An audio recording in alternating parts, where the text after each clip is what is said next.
In the heart of Yosemite National Park, where sheer granite cliffs meet endless skies, a chapter of awe-inspiring daring and ultimate tragedy was etched into the annals of adventure history. Dean Potter, an icon of the extreme sports world, lived on the edge, well, quite literally. From highlining to base jumping, Potter's fearless pursuits in Yosemite captivated the imagination of thrill-seekers and nature enthusiasts worldwide. But amidst the breathtaking beauty of this natural wonder, a dark cloud casts its shadow. Dean Potter and Graham Hunt died on Saturday evening, May 16, after attempting a wingsuit fly from Taft Point, a 7,500-foot peninsula overlooking Yosemite Valley and El Capitan. Potter has been a mainstay on the Yosemite climbing and base jumping scene since the late 1990s. The couple jumped late Saturday, according to Yosemite Chief of Staff Mike Gauthier. Their spotter recorded two sounds that could have been caused by a crash or by parachutes snapping open. She followed regular procedures, first attempting to contact the couple through radio, but failing, and then proceeding to a specified meeting location. They were optimistic, thinking that the men may have been arrested, Gauthier adds. Base jumping is not permitted in Yosemite National Park. Yosemite Search and Rescue launched an immediate search, but rangers were unable to locate the couple overnight. Potter and Hunt were attempting to fly up a rough ridgeline that needed them to clear a notch. It's a more difficult flight to get through this notch, Gauthier explains. A state police aircraft spotted two bodies in the air on Sunday morning. There were no parachutes deployed. Two rangers were later airlifted to the site to perform the recovery. Survivors include Potter's girlfriend, Jennifer Rapp, and his dog, Whisper, a blue heeler who has played a prominent role in Potter's adventure life for the past few years. Potter first became prominent in Yosemite in the late 90s, when he began making bold solo and free solo ascents of many of the park's classic rock routes. By the middle noughts, he'd elevated slacklining, tightrope walking on a piece of webbing, to an extreme art form, making safe crossings of such notable features as the Lost Arrow Spire in Yosemite and the Three Gossips feature in Arches National Park. Many times, he'd make these crossings with no safety rope. Potter had leapt from the same spot at least 20 times, and Hunt may have as well, according to Gauthier. According to park official Scott Gederman, Potter and Hunt leapt about nightfall from Taft Point, an overlook roughly 3,000 feet above Yosemite Valley. Gauthier described them as wearing wingsuits. According to Gauthier, neither of their parachutes deployed. The pair's spotter, a woman, was present at Taft Point during the leap, but has requested anonymity. The jump, which Gauthier said happened at 7:30 p.m., was photographed by a spotter. Gauthier claimed that the spotter heard what sounded like a parachute opening or an impact sound. She called out to them because she couldn't see them crash. Gederman stated that a search and rescue operation was initiated early Sunday morning with up to 100 personnel, including park rangers and volunteers, scouring the area for the guys. Gederman added that crews in a California highway patrol chopper located their remains on the granite wall along Yosemite Valley and flew them out. Potter and Hunt jumped separately, but simultaneously, Gederman said, and their bodies were found on a rock outcropping below Taft Point. Gederman would not speculate on what went wrong, saying the cause of their deadly fall was still under investigation. Below Taft Point there are rock outcroppings and slabs of granite. Generally, when people jump, their goal is to land in Yosemite Valley. He said there were witnesses to the men's jumps, and investigators were interviewing them. Both were well known within the tight-knit climbing community that has increased around Yosemite, and their deaths struck a blow. The dangers of base jumping, which entails leaping with a parachute from the relatively low altitudes provided by ledges, buildings, or antennas, have prompted the National Park Service to ban the sport. The 6'5" Potter pursued rock climbing, slacklining, walking along a length of nylon rope across chasms, and base jumping as a form of art, regardless of park regulations. Potter, 43, acknowledged the dangers, writing in his first blog post on his website about facing the reality of dangerous arts, following the death of his longtime friend and wingman, Sean Leary. Leary, 38, died last year while base jumping in Zion National Park. Potter was a trailblazing, energizing, and divisive figure. In modern climbing, he broke speed and solo climbing records, including setting the speed record up the nose of El Capitan multiple times, while climbing with Timmy O'Neill or later Sean Stanley Leary.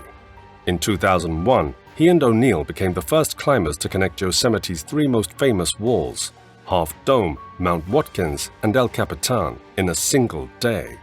He also soloed Half Dome and El Capitan in a single day. Among other daring climbs in Patagonia, he free-soloed Super Canaleta on Fitzroy. Later, on Fitzroy, he soloed the first ascent on a big link-up called Californian Roulette. He made the first ascents of 13 crack routes in the desert while living in Moab, Utah.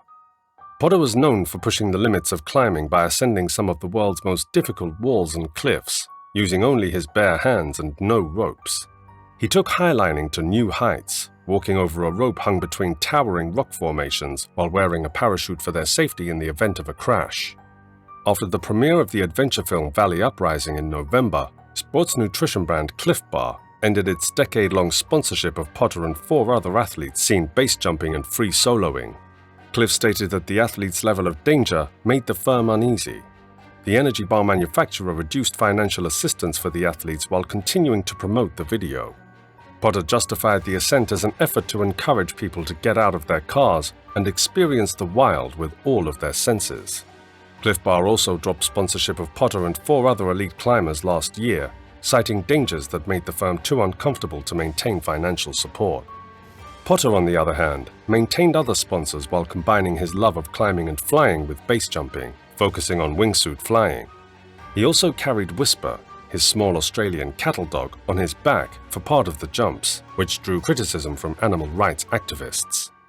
On Saturday's tragic jump, he was not accompanied by his dog. In 2009, he set a record for the longest base jump from Switzerland's Eiger North Face, flying for 2 minutes and 50 seconds in a wingsuit. For his accomplishment, National Geographic magazine honored him as Adventurer of the Year. Potter settled in Yosemite with his partner Jennifer Rapp and their dog Whisper. Potter's dog has previously accompanied him on prior leaps, but she was not in the rucksack on Saturday. Potter stated to climber Jeremy Chin last spring that he became more motivated to fly responsibly after losing friends to the sport. This past month, 4 friends died wingsuit flying. One of them was my very good friend and wingman Sean Leary, Potter added. Leary, 38, died while flying solo in Utah's Zion National Park. Potter stated that he was studying aerodynamics and aerospace technology and was dedicated to developing safer flying equipment and practices. Potter's determination pushed humans to the brink of impossibility. He learned to climb steep walls without the use of ropes, depending on a small chute on his back in case he fell. I love the idea that I can change the worst possible thing into the best possible thing. Dying to flying, he says in a Sender Films video. Everyone fantasizes about flying, and it's an incredible time in history right now that man can pull it off. What do you think about this? Let us know in the comments section below. If you enjoyed today's video, then make sure to leave us a thumbs up. And do not forget to subscribe to our channel and click on the bell icon to always be updated with the most exciting content as soon as it's uploaded. Thanks for watching. See you again soon in another video. Consider it inevitable that Dan Osman would discover the deadly edge of his signature sport, free-falling. But were his leaps of faith, and subsequently his tragic passing, as profound as he had thought, or is it only a gimmick that has gone too far? Dan Osman was a renowned American rock climber known for his daring and extreme climbing feats. He tragically lost his life in a climbing accident on November 23, 1998. The incident happened at the age of 35 at the Leaning Tower Formation in Yosemite National Park, California.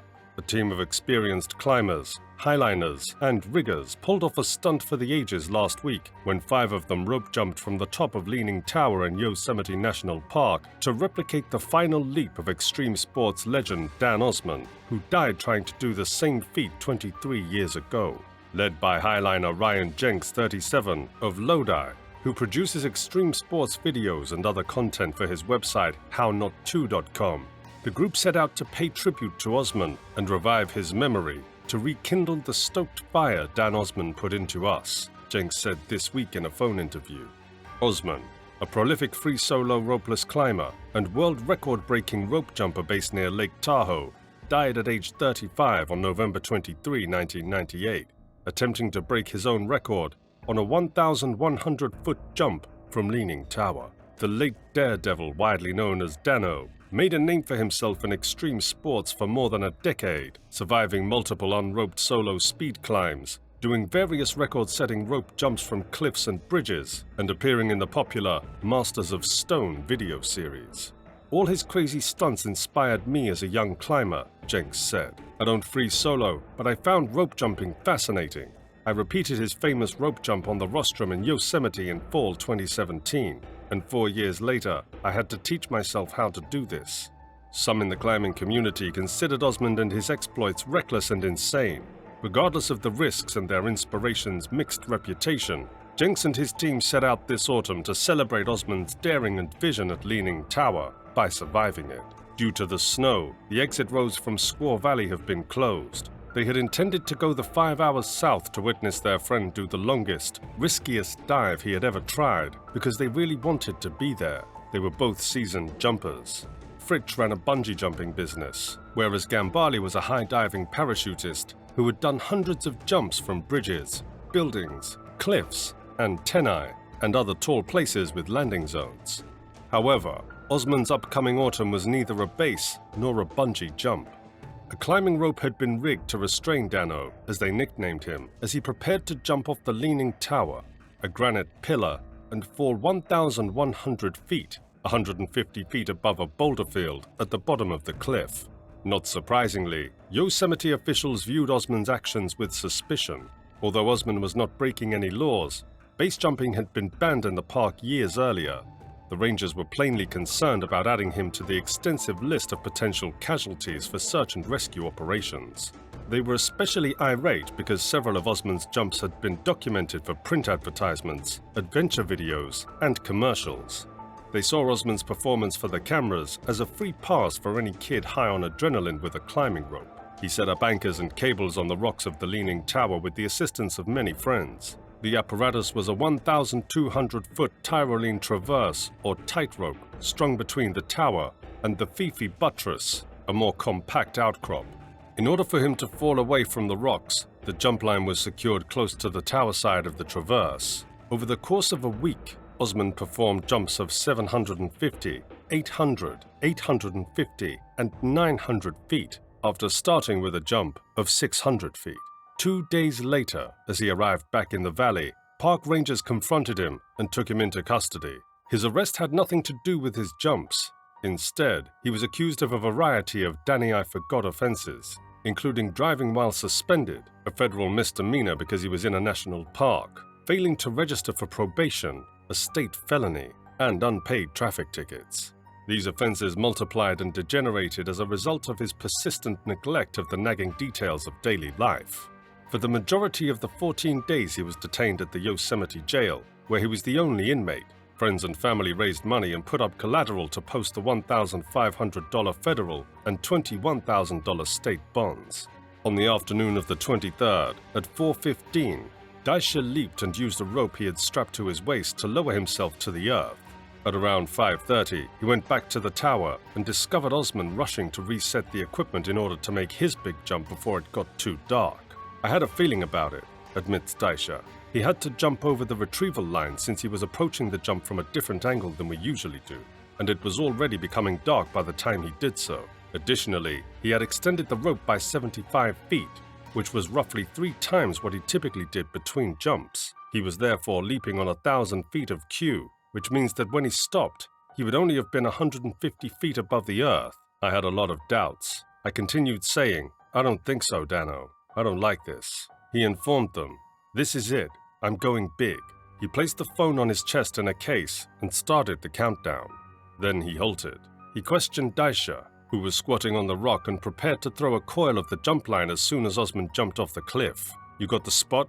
"Got it," Daisha said. Once more stopping and asking into the phone, Osmond started a new countdown before asking, "Did you guys say something?" They advised him to try anyhow, and this time he completed the count and flew away from the rock. The tattered rope end was hanging from branches above Daisha as he quickly rappelled to the base and followed the light of his headlamp through the rocks and trees. Then he saw Osmond dozing out on his side. When he couldn't find any, he looked for a pulse and dashed through the boulder field to a payphone in the parking lot, where he called Fritsch in a state of panic. "Dano is dead," he remarked, while sobbing. "He's on the ground. I just saw him." He's dead. Daisha called 911 to report the collision, and Gambale and Fritsch promised to arrive as soon as possible. A coroner and rangers arrived at the location, but the rangers turned around because it was too slick to cross rain-soaked boulders. Later, they called the search and rescue to ask Dean Potter to locate the body and set up camp nearby for the night in order to keep coyotes and bears away. The rig was still dangling between the tower and Fifi Buttress 3 weeks later and was a substantial portion of the broken jump line. Authorities from the park were involved in a probe that was taking longer than Osman's pals believed it ought to. They took the higher portions of the jump line out in December and sent them to Black Diamond Equipment for analysis. The findings support a notion that suggests human error rather than system failure, which they have now forwarded to the Park Service. In other words, Osman had not understood that altering his leap angle would eventually put an uncomfortable stress on one of the knots that joined the ropes of his jump line. The cause of the accident has not yet been determined by the rangers, who are still working on their report. The climbing and extreme sports community mourned his loss, as he was respected in rock climbing and adventure sports. His legacy lives on through his impact on the climbing world, and his tragic accident is a reminder of the risks associated with extreme sports. What do you think about this? Let us know in the comments section below. If you enjoyed today's video, then make sure to leave us a thumbs up, and don't forget to subscribe to our channel and click on the bell icon to always be updated with the most exciting content as soon as it's uploaded. Thanks for watching. See you again soon in another video. In 2009, tragedy struck the world of rock climbing, and a legend was lost.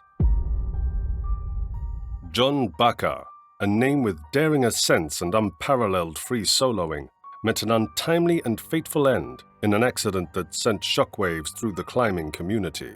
What went wrong? John Bakker, a legendary figure in the obscure and close-knit world of rock climbing, died Sunday after a fall near his home in Mammoth Lakes, California. He was 52. The free-spirited Californian symbolized American free climbing and free soloing with a solo traditional climbing ethic. Bold, blonde-haired, surfer-esque, and ever charismatic, Bakker will be remembered for many of his earlier achievements, including his daring 1980s free solos of Yosemite routes like Outer Limits. Bakker was regarded as a rock climbing legend for his daring, unexpected climbs when the sport was not yet widely accepted. He invented physical and psychological training for the sport, ushering in a new era of sportsmen who were concerned with safety and the environment. Bakker, a native of Los Angeles, frequently climbed in the Joshua Tree National Park, where he first met John Lang. His free solo ascents of Yosemite routes like New Dimensions, 5.11a, and his 1981 first ascent of Bakker Yerian, 5.11c, with Dave Yerian are what made him famous. He made the infamous $10,000 offer in the same year to anyone who could follow his ropeless adventures in Yosemite for an entire day. Nobody picked up the reward. The form of climbing he practiced was considered the most dangerous because it did not involve ropes or safety equipment. The precarious chapter of Bakker's life began in the early 1970s, when, as part of a hotshot group of stonemasters frequenting Joshua Tree National Monument in the Southern California desert, he was introduced to John Long, himself destined for superstardom. He persuaded Bakker to free solo a 95-foot route called Double Cross, which had a degree of difficulty of 5.7 plus. Bakker, in his prime, stopped scaling anything less than 5.10. Bakker was not only a gifted climber, but also a forward thinker. He contributed to the development of climbing equipment and training techniques. His influence extended to the design of climbing shoes, harnesses, and other gear, helping to improve the safety and efficiency of climbers. Bakker scampered spider-like up Double Cross and soon became part of a seasonal pilgrimage to Yosemite Valley and Camp 4, the historic center of the climbing universe. There, the climbers enjoyed a Spartan existence but relished every moment of togetherness and the beacon call of sheer surroundings. They challenged themselves and shared stories around the campfire. Bakker was often the subject of those stories. In 1976, news resonated throughout the climbing universe after he free-soloed a 5.11a route in Yosemite called New Dimensions. People looked at me like I was very weird for a couple of months, Bakker recalled in April for an article in Colorado's Daily Camera newspaper. They thought I was crazy or something. After years of climbing without protection and sustaining his only major injuries in a car wreck, Bucker was confirmed dead by the sheriff of Mono County, California, where he lived in Mammoth Lakes. "He was an artist," said Dean Feidelman, a contemporary who has climbed with him for decades. "He transcended the sport." Bucker left his mark across the Yosemite Valley, the worldwide focal point of elite climbing in the 1970s, by making terrifying ascents of spectacular rock formations like El Capitan. To critics, Bucker cut a stubborn, self-righteous figure, uncompromising on daring style and minimal gear. To admirers, he represented the vanishing purity of a simpler age, when rocks and mountains were to be ascended only from the ground up, without advanced rigging. For about half a decade in his prime, Bucker enjoyed a reputation comparable to that of Royal Robbins in the 1950s. Since Bucker, I don't think there was anybody you could say was the greatest, most influential climber in the world in his time, said Pete Mortimer, a well-known climber based in Boulder, Colorado. Bucker joined the Stonemasters, a gang of brazen young climbers in Yosemite Valley in the early 1970s, with a pair of boots and an alto saxophone. Big wall climbing techniques from the 1960s were giving way to free climbing, whose practitioners aspired to use the least amount of equipment possible and simply ropes for safety.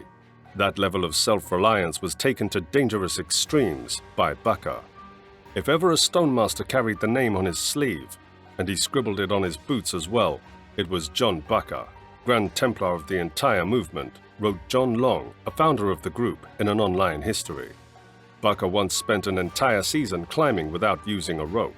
He offered $10,000 to anyone who could keep up with him for a day. He found no takers.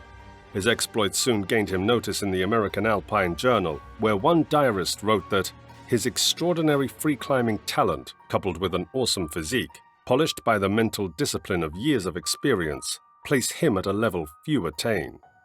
Bucker fell from grace among some climbers as the sport splintered into even narrower specializations in the 1980s. Some adapted his unharnessed physical techniques to the safe confines of boulder climbing. In contrast, others sought to scale more difficult pitches with bolts and other gear that could sometimes permanently mark the rock formations. John never really pushed his ethics on anyone, but because he was so good and made no bones about it, he was often attacked, simply because he represented something so different than the changing mainstream, said John Middendorf, a climber based in Australia. He was really quite zen in this regard. Bucker's notion of purity found renewed interest in the 1990s, as a new generation of climbers took issue with bolting and other practices they perceived as unnatural, irresponsible, or even cheating. He found work designing climbing shoes, establishing himself as a mentor. The accident occurred on July 5, 2009, when Bucker was climbing the dike wall in Mammoth Lakes. At the age of 52, he was still pushing the boundaries of what was considered possible in the sport. Unfortunately, on this day something went terribly wrong. Bucker returned to climbing while still recovering from his own injuries in a neck brace. He fell from a formation near his house called Dyke Wall around noon on Sunday. His son, Tyrus, is his only heir. In the Yosemite Valley, he also leaves climbing routes that bear his name. While attempting a solo climb on a difficult route, Bucker fell. His exact cause of fall remains somewhat disputed, but it is believed that a piece of protection equipment, a removable cam, pulled out from the rock, causing him to lose his grip and plummet to the ground below. The fall was significant, and despite his remarkable climbing skills, it proved fatal. The climbing community mourned the loss of a true pioneer and visionary in the sport. John Bucker's contributions to free solo climbing were immense, and his accident was a stark reminder of the inherent risks associated with such extreme pursuits. It sparked discussions about safety in climbing, the balance between pushing limits and preserving life, and the enduring legacy of those who dare to challenge the vertical world. John Bucker's accident serves as a sad chapter in rock climbing history, reminding climbers of the importance of safety and the fine line between pushing the boundaries of human achievement and facing the unforgiving realities of nature. John Bucker's legacy lives on in the hearts and minds of climbers who continue to be inspired by his bold spirit. While his tragic accident in 2009 was a significant loss to the climbing world, his influence endures through the countless ascents and adventures that continue to be inspired by his pioneering spirit. What do you think about this? Let us know in the comments section below. If you enjoyed today's video, then make sure to leave us a thumbs up And do not forget to subscribe to our channel and click on the bell icon to always be updated with the most exciting content as soon as it's uploaded. Thanks for watching. See you again soon in another video. In a world filled with daring human achievements, there is a realm where boundaries are pushed beyond our imagination. It's a world where ordinary individuals become extraordinary, soaring through the skies with nothing but a jet wing strapped to their backs. But in this thrilling pursuit of human flight, tragedy can strike in a second, shattering dreams and reminding us of the profound risks these modern-day daredevils face. This is the story of Vince Raffet. A training accident in Dubai claimed the life of a French stuntman who was well known for his aerial stunts involving jetpacks and carbon fiber wingpacks. Vincent Raffet worked for the Jetman Dubai company. The 36-year-old's photos of flights over the Alps and the waterfront in the Gulf City went viral. Raffet passed away during training in Dubai, according to a statement that omitted any other information. The death is currently the subject of an investigation. Vince Raffet was particularly well known for his extraordinary wingsuit flying and jetpack flights. He, along with his partner Fred Fugain, achieved several remarkable stunts, including flying alongside the Airbus A380, the world's largest commercial airliner, and jumping off the Burj Khalifa in Dubai, which is the tallest building in the world. A spokesman for the Jetman team said that Vince Raffet, who used carbon fiber wings and jetpacks to perform amazing stunts above Dubai, died in a training accident. The Jetmen have performed a series of breathtaking flights over the Gulf City, soaring in unison above the Burj Khalifa, the world's tallest structure, and alongside the largest commercial aeroplane in the world, an Emirates Airbus A380. All around the globe, stunts like flying through China's renowned Heaven's Gate archway in the Hunan province's mountains and diving into an airplane through a tiny door in midair captured enormous attention on social media. A representative for Jetman Dubai, Abdullah bin Habtoor, told AFP, "It is with unimaginable sadness that we announce the passing of Jetman pilot Vincent Raffet, who died this morning, November 17, during training in Dubai. Aside from being a gifted athlete, Vince was a well-liked and respected teammate. We are praying for his family and all the people he knew and worked with." Raffet passed away during training in Dubai, according to a statement that omitted any other information. The death is currently the subject of an investigation. Vince was a talented athlete and a much-loved and respected member of our team, said the statement. Our thoughts and prayers are with his family and all those who knew him and worked with him. Raffet was born into a family of skydivers and had done many stunts in his career, such as base jumping off the Burj Khalifa, the world's tallest structure. His flights with Jetman Dubai, which was founded by Swiss pilot Yves Rossi, also referred to as Jetman, made him well known. The pilots in the group were able to reach top speeds of 250 miles per hour thanks to Rossi's equipment. "Everything we do is something new," Raffet stated to the AFP news agency in a recent interview. "We have so many dreams, and life is so short." Social media was often the venue for Raffet's exploits, including the time he and fellow Frenchman Fred Fugain leaped from a mountain into a moving plane. Investigations are currently underway into the incident, which occurred at 36-year-old Raffet's Jetman base in the desert outside the city. "We are closely collaborating with all pertinent authorities," said bin Habtoor. A video of Raffet's feats went viral earlier this year, showing him leaping from the ground and scaling 1,800 meters over the waterfront in Dubai, a move akin to Marvel's Iron Man. Vince Raffet was widely recognized for his daring and jaw-dropping stunts in the world of human flight. Vince Raffet was also part of the Jetman Dubai team, which aimed to develop an advanced jetpack technology for human flight. He conducted numerous flights with a jetpack, including taking off from the ground and flying at incredible speeds. The team's efforts demonstrated the potential for human flight with jetpacks, opening up new possibilities in aviation. In 2017, Vince Raffet and his partner Fred Fugain achieved a remarkable stunt by flying alongside the Emirates Airbus A380, which is the world's largest commercial airliner. The stunt took place over the skies of Dubai and was captured on video, showcasing their exceptional skills and precision in wingsuit flying. Vince Raffet and the Soul Flyers were known for performing exhilarating stunts in various breathtaking locations worldwide. They often showcased their wingsuit flying skills in remote and picturesque landscapes, combining their passion for adventure with their love of flying. One of the most iconic stunts performed by Vince Raffay and Fred Fugain was base jumping off the Burj Khalifa in Dubai. The infamous Burj Khalifa is the tallest building in the world, and their jump from the 2,717-foot skyscraper captured global attention and pushed the boundaries of what was considered possible in the world of base jumping. In what was hailed as a world first, the Frenchman shot into the air and skimmed the skyline of Dubai, hovering 5 meters above the waters below. The jetmen had previously leaped from tall platforms to propel themselves into the air. Raffay talked about the thrill of doing stunts like zooming into a plane that was flying over the Swiss mountains in an interview with AFP in October. He said that it left him feeling sick to your stomach. You're not well, you're fighting a mental war. The project ends when you board the plane, and you start thinking about the next one right away. You're searching for that occasion, he remarked. You have so many dreams, and life is so short. Raffay's carbon fiber wings were propelled by 4 tiny jet engines. The equipment can travel up to 400 kilometers an hour and is operated by the pilot's movements. Ahmed Al-Shehi, an Emirati pilot, and Fred Fugain, a fellow Frenchman, are also members of the jetmen team. Vince Raffay was part of a team of extreme athletes known as the Soul Flyers. The Soul Flyers are a group of skydivers, base jumpers, and wingsuit pilots who are passionate about pushing the boundaries of human flight. The team is known for their extraordinary stunts and their dedication to exploring the limits of what is possible in aerial sports.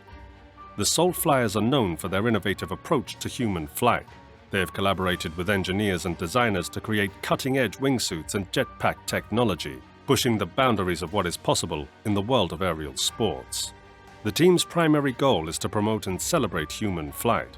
They believe in the freedom and exhilaration of flying and seek to inspire others to pursue their dreams of flight, whether in wingsuits, jetpacks, or other forms of aerial sports. The Soul Flyers' incredible feats and daring stunts have not only entertained and inspired people around the world, but have also contributed to advancing technology and knowledge in the field of human flight. While Vince Raffay's tragic passing in 2020 was a significant loss to the team and the world of extreme sports, the Soul Flyers continue to carry on his legacy and their mission to explore the skies. He was an inspiration to many in the world of extreme sports and an embodiment of what humans can achieve in the skies.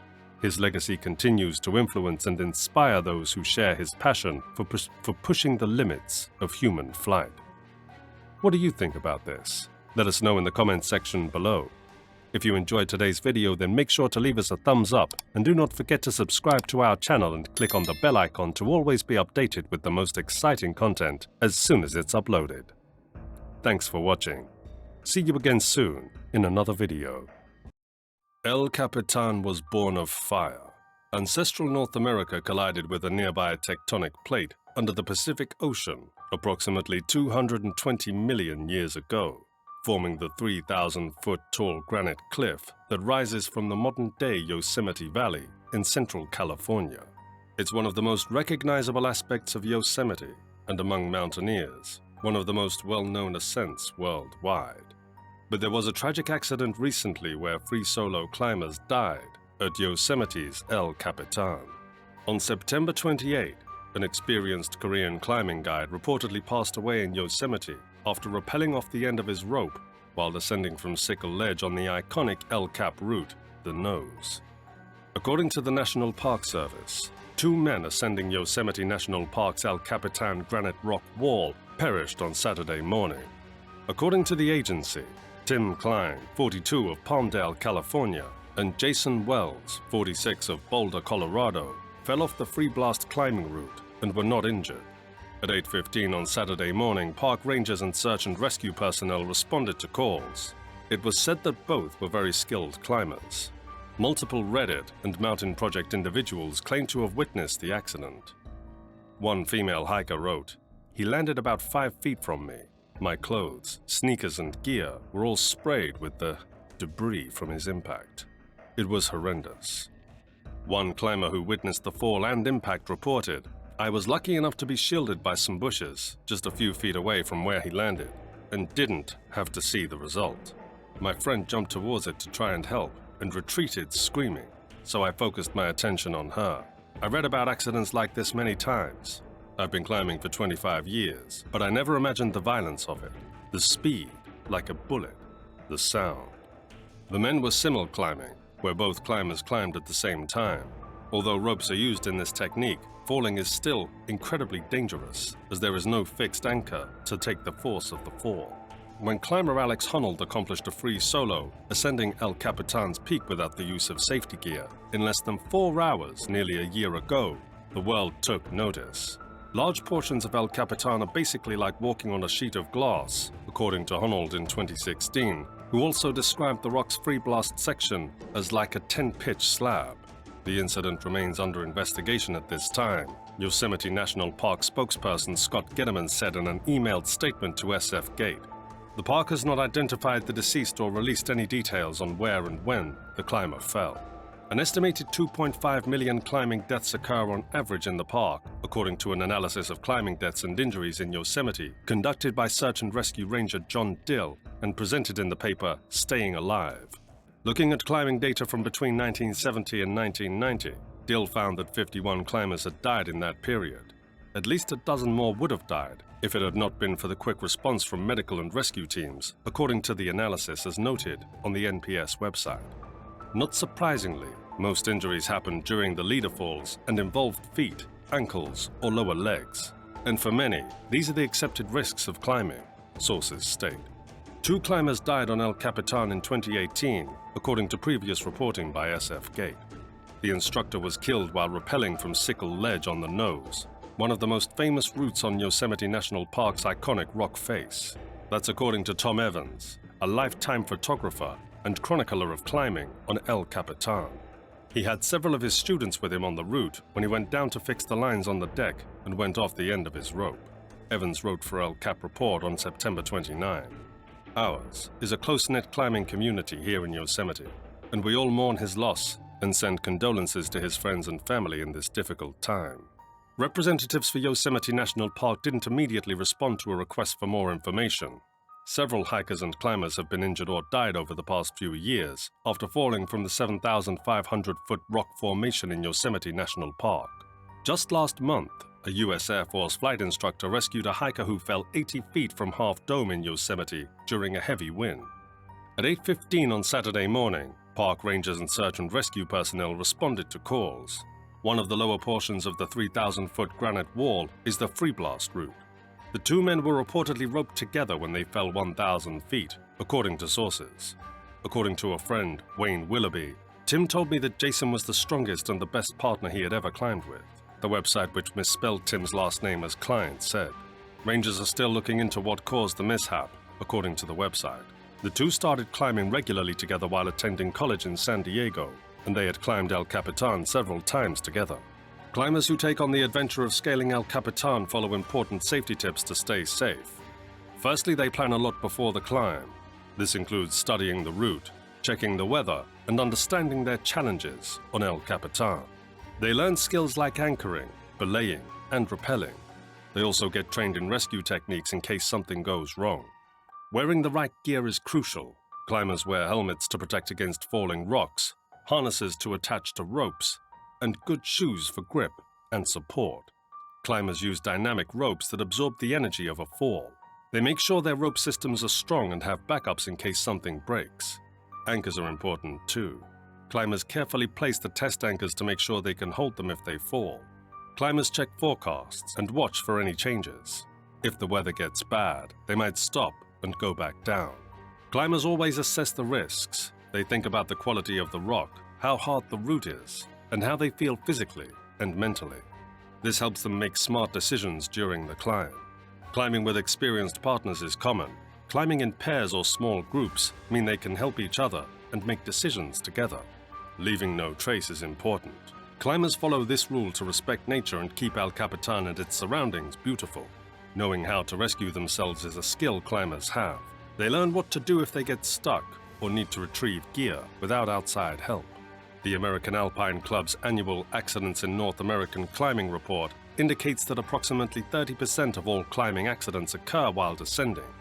Many of these, such as the 2019 death of professional climber Brad Gobright, involve climbers rappelling off the end of their ropes after neglecting to tie a stopper knot. Last year, climbing digital editor Steve Potter wrote about seemingly obvious mistakes like these: poorly tied knots, improperly fastened harnesses, and how even the best of us, John Long, Lynn Hill, Todd Skinner to name a few, aren't above making them. Yosemite's weather can change quickly, making the climb up El Capitan even harder. It's impressive how brave and skilled guides need to be to help climbers on this huge rock. The granite rock on El Capitan, while solid, is not immune to natural processes like erosion. Rockfalls can occur, posing a risk to climbers both above and below. Helmets are essential to protect against falling debris. The accident is a strong reminder that, even with careful planning and lots of experience, the weather at Yosemite's El Capitan can be both helpful and tricky. It makes us think about how guides must balance adventure and safety while leading people through a place that needs both technical skill and strong determination. Climbers are like a big family, supporting each other when things get tough. The accident has started conversations about how to keep everyone safe, how guiding should change, and the challenge of reducing the risks of climbing big rocks. While we await more information about the accident, the excitement for adventure remains. Yosemite's El Capitan shows how bold people can be when faced with big challenges. The climbing community, collected by their love for exploring, will keep going after the thrill of climbing tall rocks, always remembering what they've learned from El Capitan. What are your thoughts on this? Let us know in the comments section below. For more videos like these, don't forget to subscribe to our channel and click on the bell icon to always be updated with the latest news as soon as it's uploaded. Thanks for watching. See you again soon in the next one.